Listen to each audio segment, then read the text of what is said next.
with Patricia, Scotland. Let me wait. I have my notes here. You have a big experience in international organizations,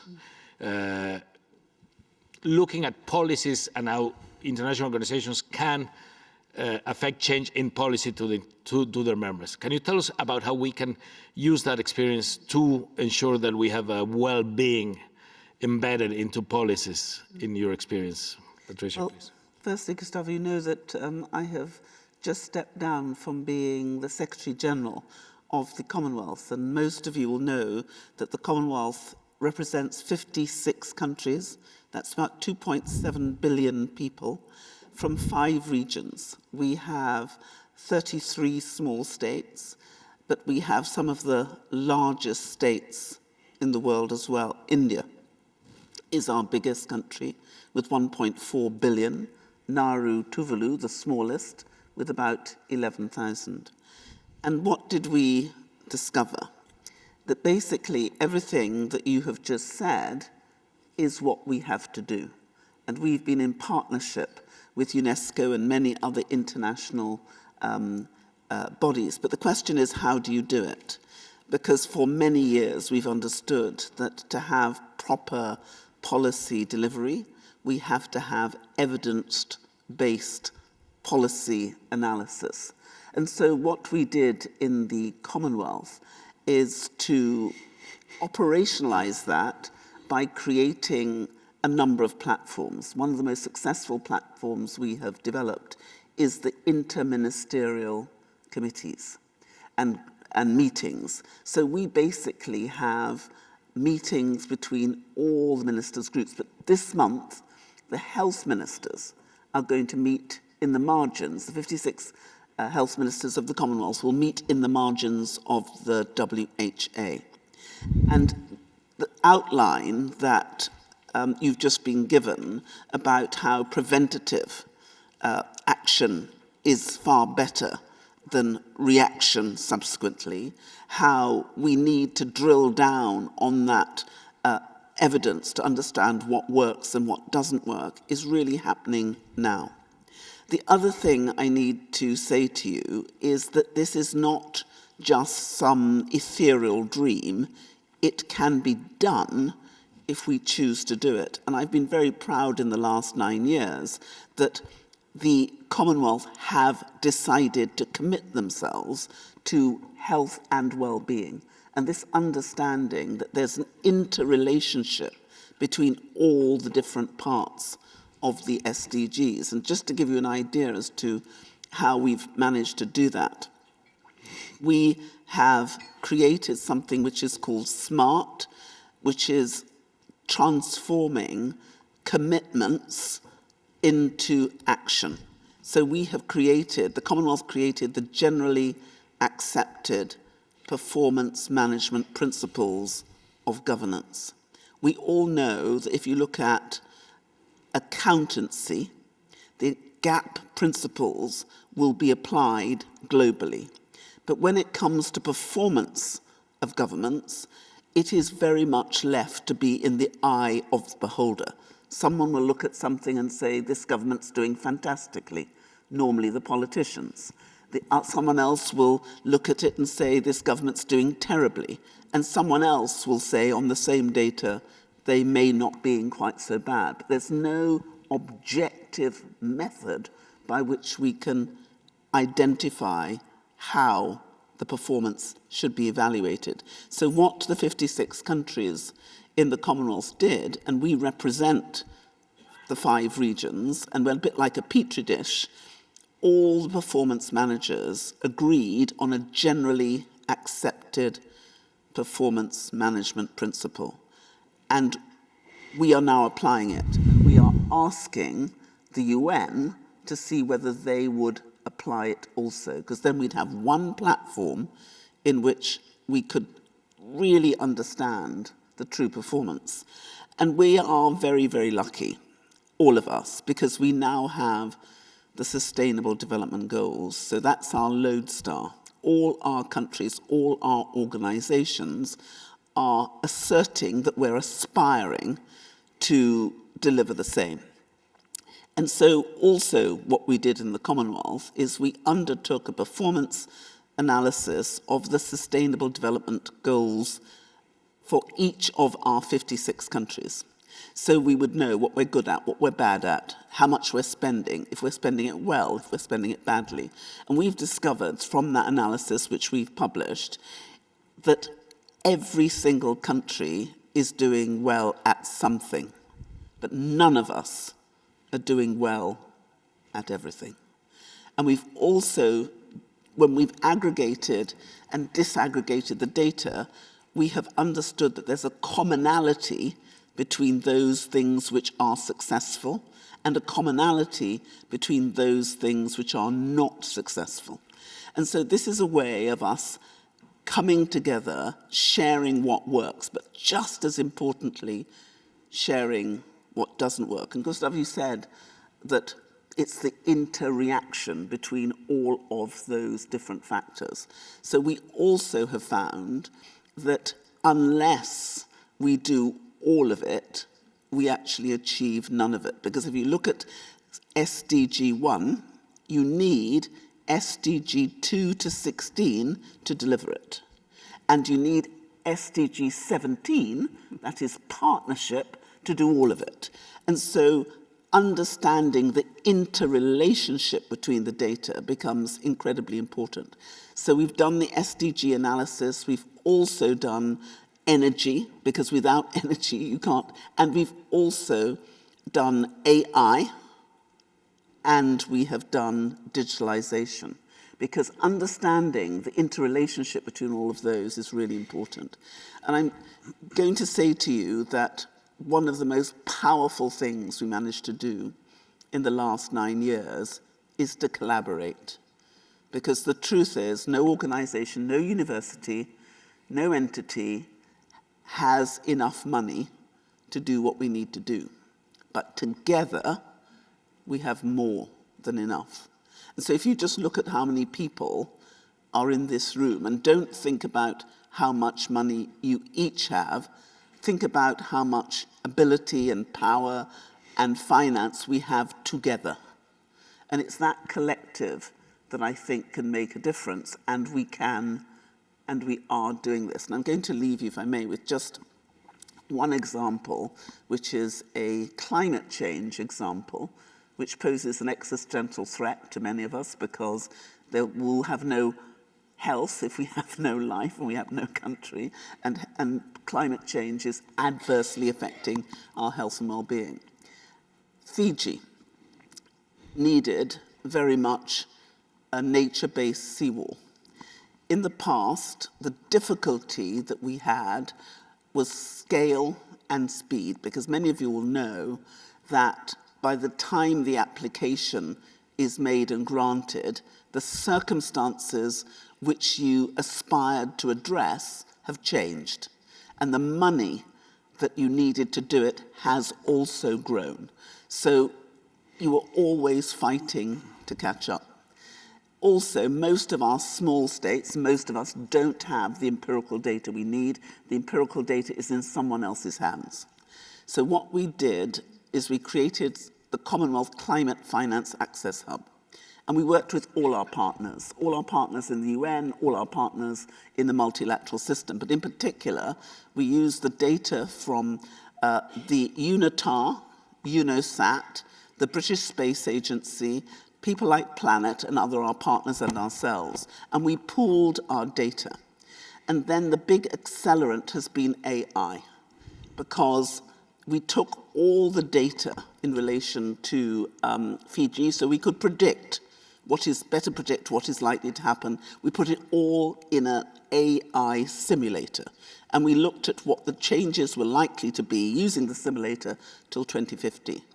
And as a result of doing that, we were able to make an accurate, well-resourced application to the adaptation fund for a climate-specific, successful, nature-based seawall for Fiji. And we made that application, had it granted, and had it delivered within 12 months. Now that was about 5.1 million. So from Fiji's point of view, significant. From the adaptation funds, not great, not so doable. And it means that since we've got 33 small states, at least 25 of them are island developing states, we can replicate the methodology to have a nature-based seawall for all of the members who need it. So that is about collaboration. It's about understanding well-being, and it's about being holistic.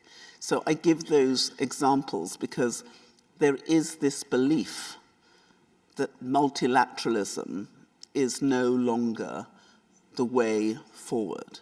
And I have to tell you, without any fear of contradiction, it is not. It is the way, because only by collaborating, all of us together on all of it, are we going to have the well-being we want, but also we'll save time, we'll save money, and we'll really succeed. And I've been told on a number of occasions that we're living in very bad times. It's true. I've been told on a number of occasions that I have been an optimist, and am I now converted to be a pessimist?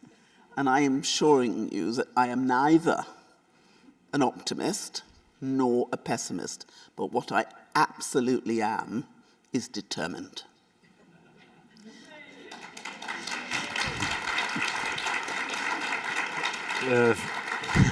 Thank you very much, Patricia. Indeed, collective action is very complicated. We were just talking in the table in the exercise in the previous panel of collective action at the community level is complicated. And then when you bring it to the global level or international level where that's what you need to face the global challenges, the logic of multilateralism, you clearly stated, is there, and we have to strengthen it. And I think you brought a very good example of how that can be achieved, working together for a purpose. Now we turn to Stephen Devereux. Stephen has worked a long time. You have extensive work on social protection. What do you think are the most compelling examples where investments in social safety nets and care systems have contributed to the economic resilience and long-term growth, especially in times of crisis and economic downturn? Stephen, please. Thank you. I think I have to start with COVID-19. When we look at the response, the global response, the national response to COVID-19 as a global crisis, a global pandemic, which led to lockdowns across the world, the response of governments was to turn to social protection. And social protection systems are strongest in the wealthier countries. We know if you look at any measure of development, if you like, the World Development Reports, the Human Development Index, Wellbeing, happiness indices, that countries which have well-developed health and education systems also tend to have well-developed social protection systems or social welfare, social security systems. And so those countries that had these systems in place were better placed to respond. And so lockdowns were a humanitarian crisis because it wasn't about the health impact of COVID-19. It was about the economic shock of people being laid off, sitting at home, unemployed, unable to work. If you had no savings and you couldn't work from home, how would you survive? So government stepped in and in most cases did a great job, I think, of responding very quickly. Humans are very adaptable and flexible and respond well in crisis. So in my country, South Africa, the government mobilized 500 billion rand, which is 10% of GDP, and launched a huge response which protected the citizens of the country against the worst impacts of the lockdowns. And the reason I'm mentioning it is because South Africa is the country in Africa that has the most developed social protection system. It's also what I call a social policy response to economic failure, because we have the highest unemployment, youth unemployment rate in the world, over 30% unemployment, very high levels of poverty, the highest inequality in the world. But social protection protects people against the worst consequences of those economic failures.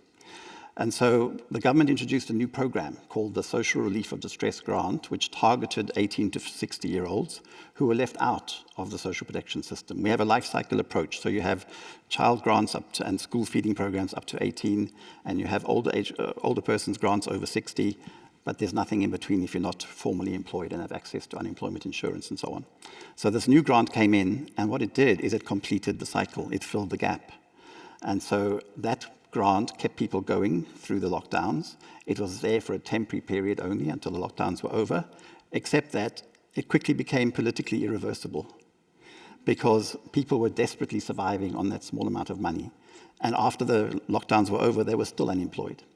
So that has now become part of the social protection system. And I think that's a great example of crisis leading to innovation, which in the end builds resilience and builds more humane systems for people to help them survive and thrive even.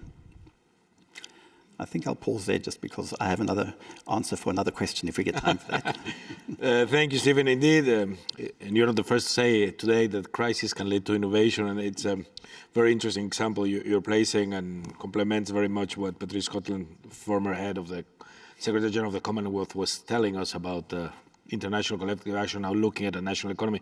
I'll turn now to Filipa Alpeza, a budding young health economist. How do you see the value, Filipa, of health and care systems evolve in economic thinking? You know, is there really such the evolution that leads us to a well-being framework? And what innovative approaches or priorities would you advocate to better reflect the role of health in well-being economies? Thank you, Gustavo. Well, to begin with, I really hope we'll continue moving away from this idea that health and care systems are just burdens on public budgets, and instead we can see them as investments in thriving societies. And I think a way of doing this is by incentivizing long-term thinking more, and as it was mentioned several times already today, moving towards more preventative approaches rather than reactive approaches, and championing mental health more. When you talk about innovative approaches and when thinking about the perspective of health economics, traditionally when evaluating health policies and health interventions, a lot of the times you would just value them in terms of their kind of medical costs or medical costs they help avoid. So a very narrow perspective of the health system. And there are attempts to broaden that by now also trying to account for productivity loss associated with poor health. However, there is still a lot of room, I think, to improve in terms of valuing the psychosocial impact of poor health, the burden on informal caregivers who are often women. So this is something like a direction I think it's worthwhile pursuing. And in saying this, although, and the topic of this panel is well-being is smart economics, I do think it's useful to make this link between health and productivity, but also I think in doing so we need to be careful not to just reduce people to productive members of the economy, and because by doing that we also risk excluding some marginalized groups. So I think reframing it and not using health and well-being as means to an end and say they're only worthwhile pursuing because they will yield certain economic benefits, we can reframe and think that they are worthy of pursuing as goals and that they have value rather than just being tools to achieve something else. Indeed. Well, that's exactly what we need to do, not change completely outlook. It's not easy, but that's part of the challenge. And you raised very good points. Now we'll now turn to Marc Fleurbaey. Marc, you have been a long-time researcher looking at precisely how we measure progress, how we measure success, the role of GDP. You have been a leading voice in advocating for well-being-centered economic frameworks. What are the most promising metrics that can be used to replace GDP that could be realistically adapted by policymakers, and how can these metrics shape incentives in economic and social policy? So I know it's a big question. I'll just maybe add, it's part of the complexity is, in the end, for example, GDP is a fairly basic and easily translatable metric that can be adopted basically everywhere. No, the more complex you go in terms of measurement, the harder it gets. But you have experience in that, Marc. Why don't you go ahead now and tell us what you think? Yeah, thank you, Gustavo. I hope you can hear me well. Mm-hmm. Yes, can you hear me? Yes. Yeah, very good. Okay, excellent. So thank you for giving me this opportunity to join this wonderful panel. I really enjoyed what has been said up to now. Yeah, so I've been working myself on a few types of measures, but rather than just making some advertisement for my own work, I'd like to step back a little bit and say actually that I don't believe we should be looking for one alternative to GDP. I think the situation is a little more complex than that because people will never agree about the good measure. There are different views about what a good society is or even what a good life is, and we have to accommodate that. So let me be a bit more specific about how that could be fleshed out. I think there are actually several approaches that can realistically be implemented and can really help foster a better public debate. I think one prerequisite, though, which actually excludes many of the candidates that we find in the cottage industry of alternative indicators, is that a good measure should be one that tracks the situation at the individual level or the household level at least, and not just aggregate indicators themselves, right? So because tracking things happening at the individual level is super important to be able to talk about the correlation between disadvantages and advantages. So the accumulation of disadvantages and hardship on the same categories of people. If we are using different surveys, for instance, for different domains of life, we may lack information about this accumulation of disadvantages. So that's one, I think, key principle. But even within the domain of measures that are based on individual level data, you have three main approaches. So in just a few minutes, let me briefly describe what they are. It's the labels can be simple. You have objective approaches, you have subjective approaches, and you have preference-based approaches. So let me explain what they are and what the pros and cons are and why we need to have all of them in the public debate and not just one of them. The objective approaches are those that are based on like surveys of living conditions of people. Okay, so they describe living conditions in a concrete, objective way and try to find some aggregation of this to track people's situation over all the dimensions. The Human Development Indicator of the UNDP has tried to, is not based on individual level data, unfortunately, but could easily accommodate that. And we could have things that aggregate the achievements of people in terms of health, in terms of education, and other things like income potentially. So that's pretty easy to understand. The pros, the advantage of this approach is that it is quite simple to understand, based on data which are survey data which already exist in most countries. Another advantage is that it's not dependent on the vagaries of people's subjective appreciation of their situation. And that can be a disadvantage in a way, but it can also be an advantage when people's preferences or values are questionable. The second family is the family of subjective approaches, and the main well-known measure here is average satisfaction or satisfaction in life. How satisfied are you with your life as a whole these days? There are surveys asking this kind of question. This kind of data is super easy to collect, much cheaper to construct than GDP itself, right? So it's super simple, super easy to communicate, so people understand very easily what that means. But there is a disadvantage, which is that it is not easy to compare such data across different populations that are far away in time or in culture or in geography, right? And so, Gustavo, you may say that your life is could be graded an 8. I could say it's a 7. It's very hard to compare what we mean by that, right? These numbers may refer to different benchmarks we have in mind. And so the comparison of these data is a key issue for subjective values. But they are very popular, and I don't think we can go away with them. And there are important philosophies of life based on hedonism, which are very strong basis for such approaches. So we have to live with that. The third family is preference-based approaches, which try to reflect people's values and preferences, which can be an advantage if we believe that such values and preferences are trustworthy, or a disadvantage if we believe that they are not trustworthy, right? So that's, this is the opposite of the objective approach in a way. And what is interesting about these preference-based approaches is that they are immune to the problem of comparison that I was talking about. So because they avoid using subjective scores. So let me give you two examples of such measures. One is familiar to health economists. The measurement of quality-adjusted life years, QALYs, is often based on what is called a standard gamble. So you imagine a lottery, and that gives you a probability of having a super good situation or a super bad situation.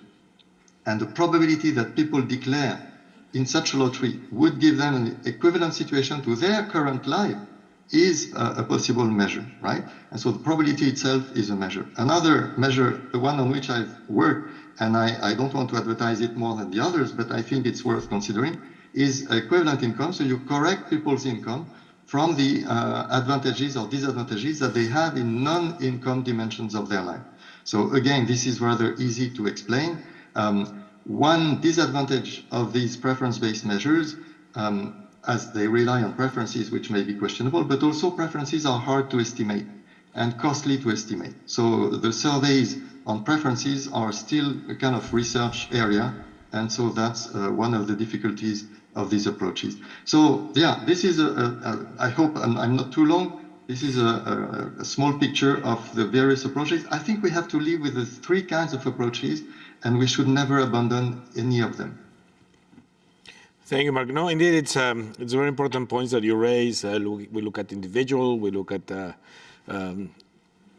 collective indicators, how to deal with subjectivity and objectivity of indicators, and which, so it's not an easy question, but it is indeed, it's a fundamental issue, because in the end, measures that we choose, we want them to be able to drive not just be a good statistic, but be able to drive a change in the economy. So that means a change at the individual level and at the aggregate level to lead us to a situation where well-being is enhanced.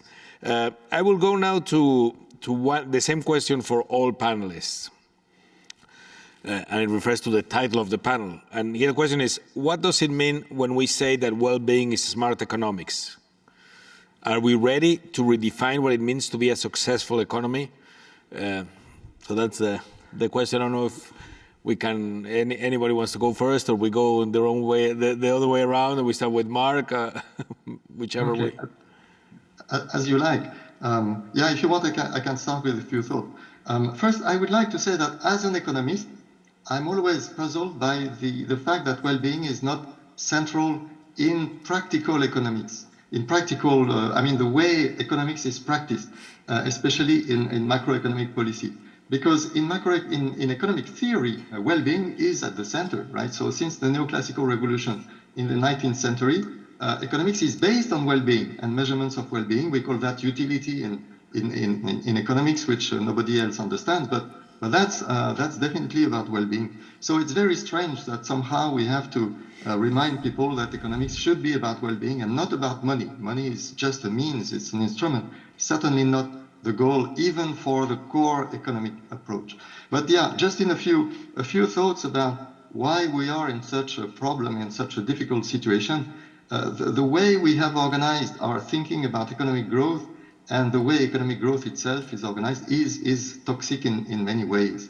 There are, so just a few headings, right? So there are hidden costs.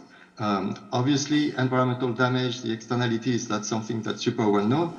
I would say something that's less mentioned is just the fact that in order to produce GDP, we have to work, and labor has some cost, and this is often ignored. So measurement of GDP is as if labor was just a free thing, or as if everybody was a slave, but this is not the case, and so we have to account for that. And so it's funny that, in fact, the measurement of profit in business companies is much more sensible than the measurement of GDP at the macroeconomic level, because at least profit takes labor as a cost and recognizes that this is a cost.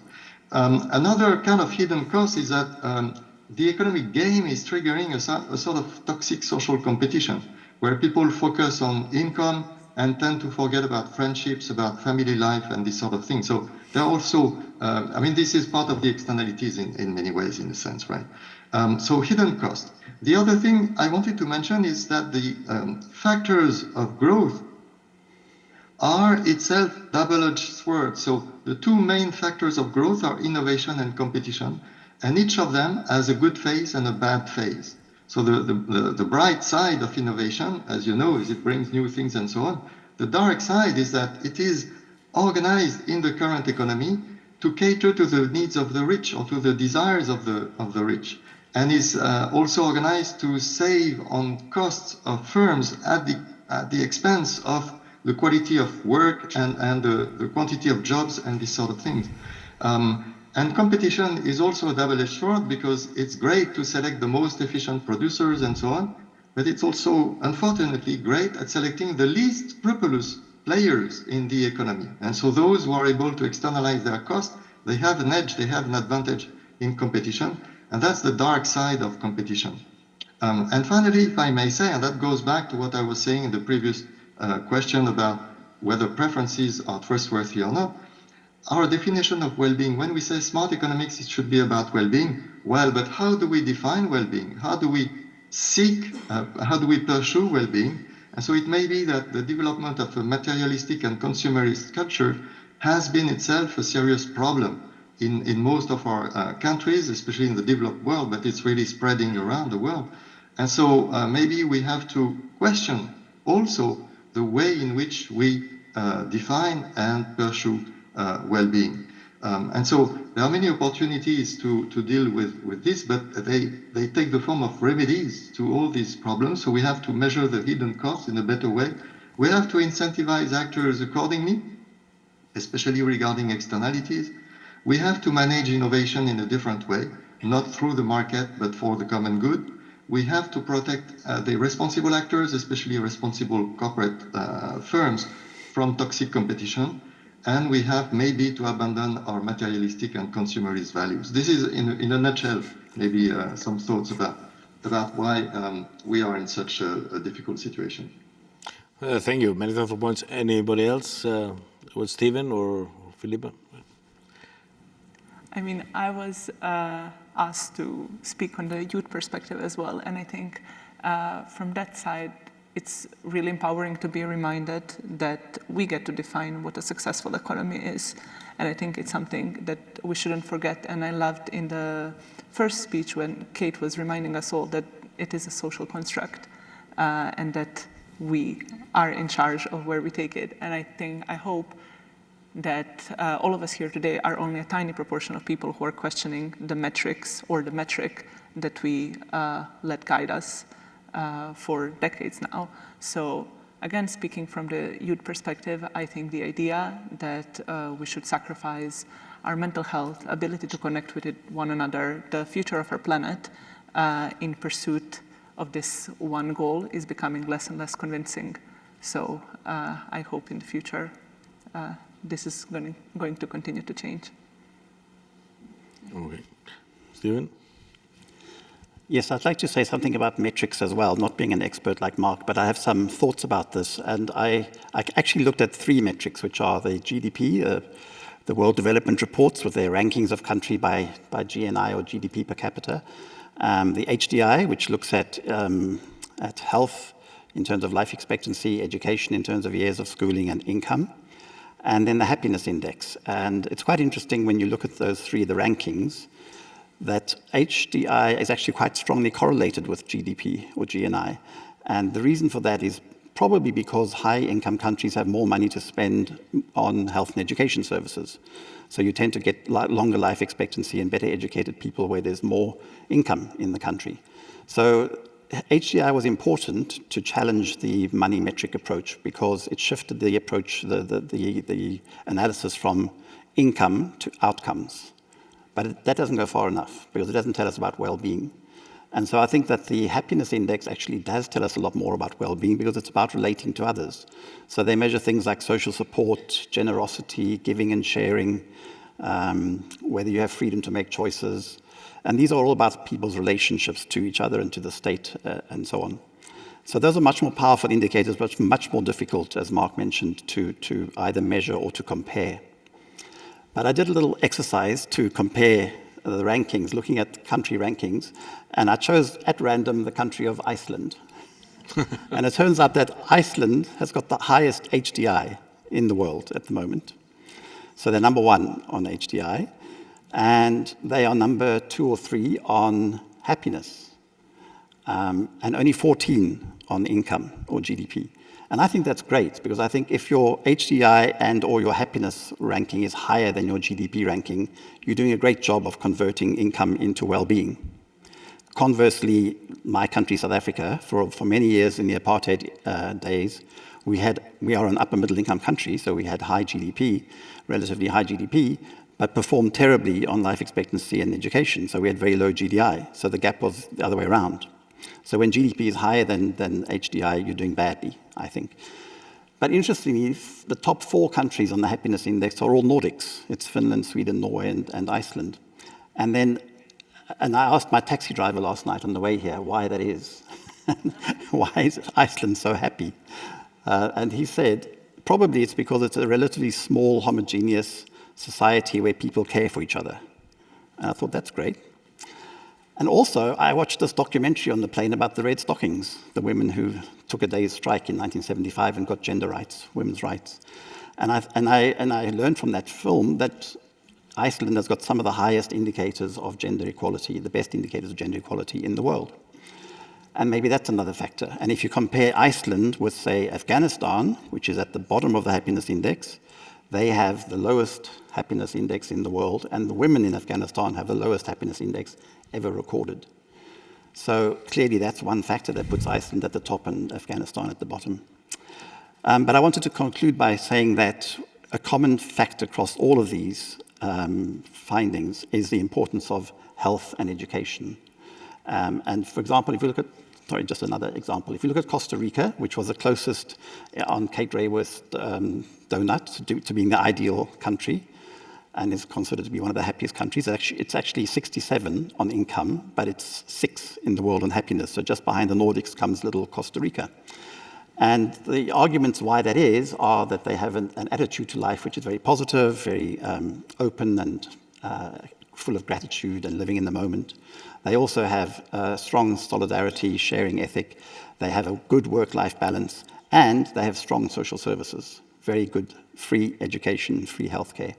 And so I think we need to reinforce this point that you do need well-being in terms of your relating to others, but you also need governments to be providing universal healthcare, free education, and rights-based social protection. And they should not be cut back on the grounds of austerity programs or unaffordability. Patricia?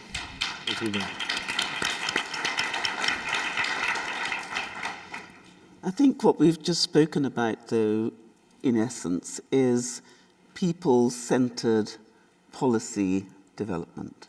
Because if you focus on the individual, their health, their well-being, their happiness, what you usually also find is that the country will be wealthy.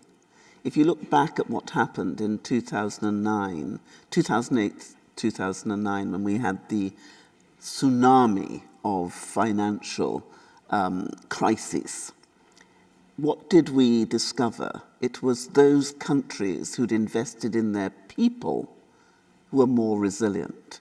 It was those countries who had 50-50 in terms of how they treated their women and their men who thrived the best. So people-centered approach, which is fair, because we're really talking about fairness, where everyone feels that they have an opportunity. And I think there's some very powerful words that were just discussed about caring. Humans need to be cared for in order for us to thrive. It's another word for it is love, and people don't want to talk about love, but actually that's what we are talking about. Innovation for common good.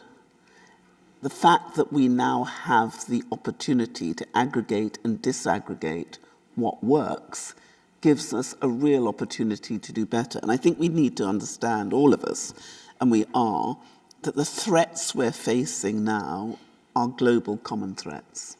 They're not threats that any individual country can do on its own, whether it's climate, whether it was the COVID-19, all of these threats are common.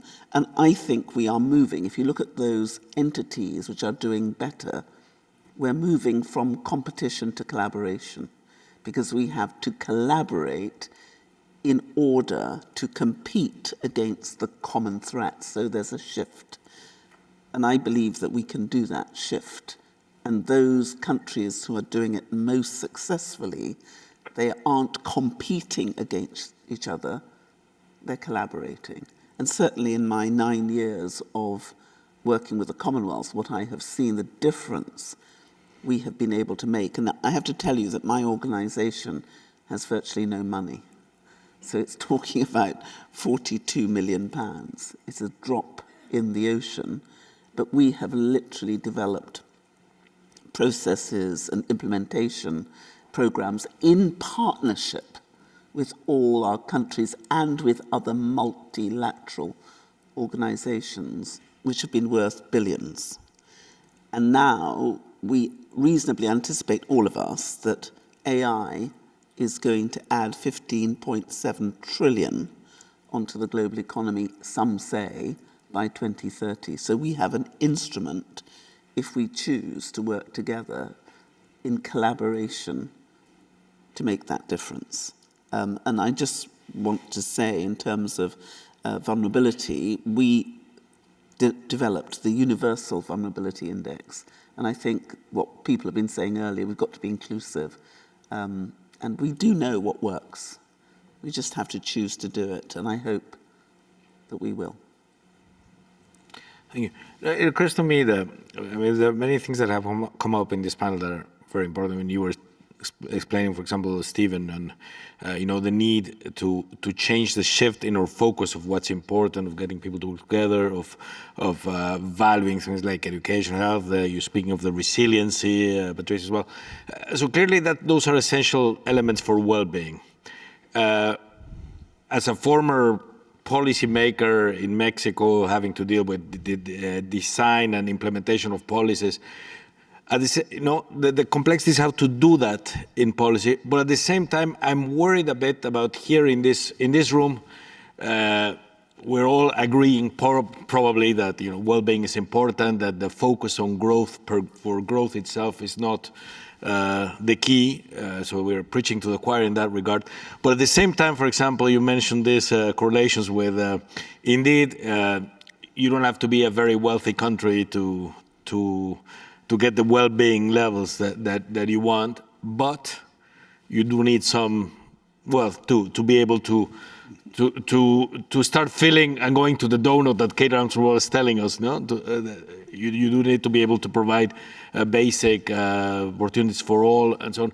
So it's not also an issue of just demonizing growth, but how we can ensure that the growth that you need fits within planetary boundaries, but also is shared and leads to better results. And it's not an easy issue. It's quite complex.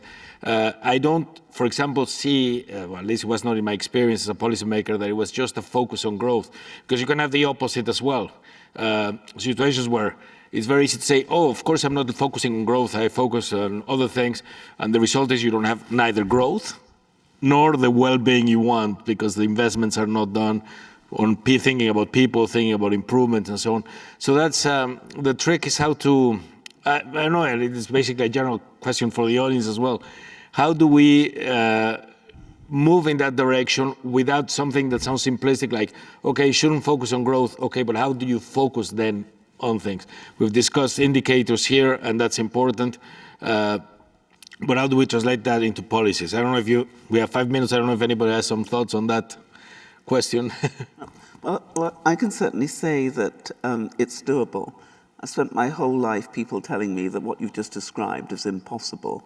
And we've done it again and again. I think I was a minister from 1999 to 2010, and then in the Secretary General's job. It's doable because if you can get people to focus on what joins them as opposed to what separates them, they can then do it and make exponential improvements. I'll just give you one example.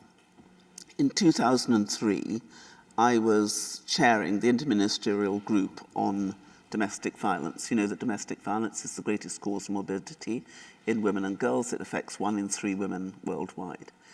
At that stage, we were being told we had no money. And so I asked a different question. How much money were we spending in the United Kingdom on domestic violence collectively? And the figure, and we used the university, Sylvia Wallby, did the analysis for us, and she came up with the fact that it was costing the United Kingdom £23 billion a year on domestic violence. So we then disaggregated the money. So having been told we had no money, I said, okay, 23 billion, how are we spending that 23 billion? At least 3.1 billion was spent by the government, but there was 2.7 billion in terms of loss of productivity, and 17 billion was pain, injury, loss and suffering. So we asked, how do we reduce that? And by 2010, we had reduced, by working together, the level of domestic violence by 64%, and we saved 7.1 billion a year. So for every £1 we invested, we saved 6. And so by the time I left, we'd gone from 1 in 4 women and 1 in 6 men to 1 in 6 women and 1 in 10 men. So we saved money and we saved lives. So I think it's being smart and understanding that you have the money, but you're probably spending it badly. And the only way we changed that paradigm was by all of us spending our money together. So I'm just giving you an example to say that there are ways of doing it, and it's not always about money. It's about the fact that we work in silos, we don't collaborate, and we don't save the money we could save if we work differently. So it's about working together, is my answer to that. Working together, indeed, very important. 1 minute, anybody else? Filipa, Stephen, Marc? Well, I also think that you asked how do we do this, but as we just heard, and from what we've been hearing and in the roundtables we had, there are many countries that have already successfully done this, have a thriving economy and thriving well-being in their societies. So I think kind of facilitate knowledge sharing more and sharing these experiences, and when something works in one country, making sure that surrounding countries are aware and exploring the potential to scale solutions that are already working well. I think more could be done in that, because as I said, I heard some examples from Wales and Finland in my roundtable, and there was a story about sometimes even towns or cities within the same country failing to knowledge share, and one doing very well at a certain metric, but then that approach not being translated even locally, let alone globally. So I think this is something to focus on more. Excellent, thank you. Marc or Stephen? We are really now 1 minute between you two. Maybe I can just say one word, if Stephen allows me, about the power of statistics. I think we shouldn't underestimate the power of measurement, making things visible.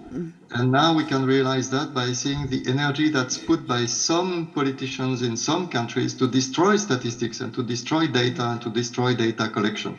So keeping the light on the fact that want to be hidden by some people remains an important task, and measures can do that. And that's not just about macroeconomic things, also about the performance of businesses. As you know, in Europe, there is a big backlash against the CSRD, the directive about reporting on sustainable consequences of a business performance.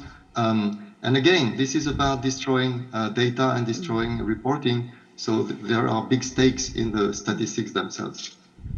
Thank you, Marc. 2 words.